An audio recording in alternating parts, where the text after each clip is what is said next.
Hi there, and welcome to this, the first vidcast for New Media Journalism in 2008. What follows are two excerpts from interviews we shot with two Auckland multimedia editors, Jeremy Rees at the Herald and Selwyn Manning at scoop.co.nz. To start off with, we asked Jeremy what was the major difference between the role of an online journalist and that of a reporter working in a more traditional newsroom. Speed. You are going to have to work very, very fast and try and get news up as quickly as you possibly can. Whereas, of course, in a newspaper, you've got a lot more time to sift things. You've got the whole day to try and work through. And so your story is going to be evolving constantly during the day online. There's going to be no single story that's finished. It often feels like it's an evolving piece of writing, or video or audio, as you go. So I think it's the speed and the constant change of what you're trying to get out during the day. And the technology that drives the new media world, does that allow young journalists to produce copy faster or in some way better than a traditional newsroom? It can do both, to be honest. Sometimes technology can also slow you down. I think actually sometimes a lot of students always assume that it's going to be much, much faster. But there is one wonderful glory sometimes of just having a pen and a bit of paper. They work well in the rain. They do, absolutely. So yes and no, to be honest. Yeah. What particular skills do young journalists coming into the nzherald.co.nz newsroom need that you and I didn't when we started? What do they need now? If we go back a step, the first thing I always look for is curiosity, and then I work upwards from that to the skills that they'll have. So if a person has got brilliant skills in Photoshop and video and so on, I'm not necessarily sure I'll always take them, because you can teach technical skills, you can't teach curiosity.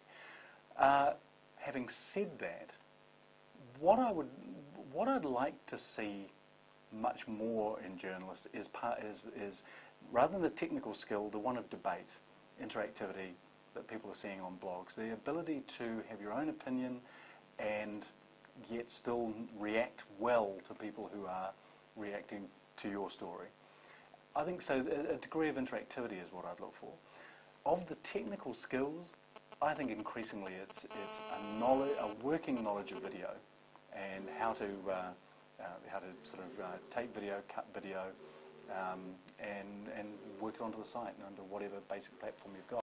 Okay, so it seems speed is everything. Accuracy is important in all journalism, of course, but it seems Jeremy's message is get it up fast and be prepared to use video. Okay, so next we went down the road to visit Selwyn Manning at scoop.co.nz, where we found not so much a newsroom as an office with a couple of laptops. We asked Selwyn what the major difference was between his operation and that down the road at the Herald. Okay, in New Zealand Herald you've got pretty much a centralised newsroom environment. Once again, there are exceptions to that. In New Zealand Herald, they've got remote stringers around the place, and they've got feed coming in from NZPA and Reuters and a number of other things. But generally, it's a centralised kind of operation, and that comes from a traditional base going back over 100 years, like all of your people would know. If you compare that to Scoop, then what you see here is quite Spartan. It's basically light on physical kind of expenditure and heavy on technical expenditure that you can't even see. And that heavy technical expenditure is in the server networks that we have in Wellington and in Auckland. From a newsroom point of view, most of our workers, our staff, and those who are stringing to us are remote. Like even from here, I'm responsible for making sure that the website is not going to, basically setting a strategy each day and all of that type of thing. I do that remotely with the guys down in Wellington. Kevin List, for example, is what his title is the Chief Reporter, and he holds it together as far as making sure that we are on top of our game with the information that we're putting to the public via the website. That is all done each morning remotely. Like I was saying, the other thing too is that we have others that are coming in to support the process or the production side. One's in Kapiti, coast. Another one's in Wairau in the north of the Hawke's Bay. We've got another one in Christchurch, and until most recently we also had a couple overseas that were working in that capacity as well. So that's what you would notice, I think, as a difference. So this is really a newsroom like no other. Does all this technology, this new media, does it allow journalists to produce copy faster or in any way better than traditional newsrooms? Well, I think there's some interesting aspects to the fastness. I mean, the challenge for internet journalism, but is that the immediacy of it is evident, and so the efforts to make sure right at the front end that the information is accurate and correct is important. The other thing too is that with the internet, you know, people can retrospectively go back to breaking items, and they will compare the accuracy of that when they're hitting at the front end or first off the rank. Once you know the luxury of time and history is actually contemplated. So it's important. The efforts for an internet journalist. It is vital, really, to make sure the basics are all there: the spelling of the person's name, the name itself, the accuracy of the facts. And if there's anything to be learnt from the internet experience, I guess it's the same for those who are experienced in the radio side. That breaking news bulletin, will get your facts right and then build on your item from there, expand it out from there. And I guess that's one of the important lessons that we've learned over the years. So what particular skills do young journalists need that, say, you and I and Martin operating the camera didn't need when we began? What is it that young journalists today must take account of if they want to get into the business?